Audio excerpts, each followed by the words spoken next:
ยากาศสวดมนต์คำปีที่บ้านบางขีอินเทอร์ใกล้ๆกับบางเบียงวันนี้ก็ไหว้พระสวดมนต์ก็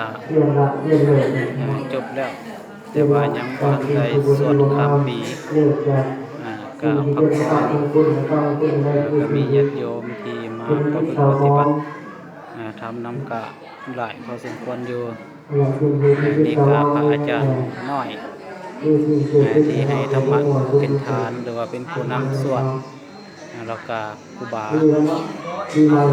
สวดอิติปิโสให้จบ108หรือว่าสวดพุทธไสยมงคลคาถาสวดแต่6 โมงจนมาฮอดตอนนี้ก็เสียงเบิดพอกระแหบอากาศก็หนาวเป็นหวัดเอาปานนั้นอันนี้ก็สบายบ้านบางขีเนาะ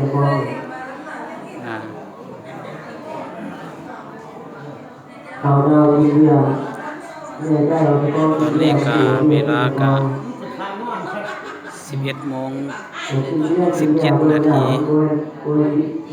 ยังรอถ่ายที่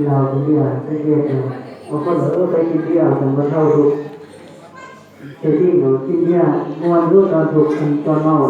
บุตรบุตรเมาทุกคนเรายิ่งดูไม่ครับเราที่เนี่ยมันควรงานเป็นคนที่หรือคนควรที่ชอบงานเป็นที่ที่เนี่ยควรชอบที่เนี่ยคิดคนหรือว่าคนเมาที่เราเนี่ยงานทางทุกวันในงานบางทีเจ้าเจ้าว่าคือเราที่เราเป็นคนเราโอ้โหเราโดยคนเดียวโดยการตัวเราทำตัวเราทำตัวเราเป็นคนเดียวคนเดียว ถ่ายลง YouTube จะข่าวเรื่องจะถ่ายหน่อ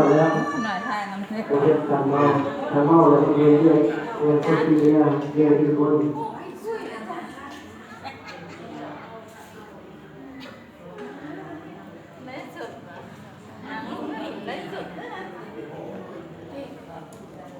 ก็อยู่ทั้งนอกศาลาก็มีข่าวออกไปหลายอยู่เนาะตอนนี้ก็บรรยากาศการพักผ่อนพอจะเก็บปากของมีโกอยู่แต่ตัวว่าคนร้ายคนดีต้องการวันงาน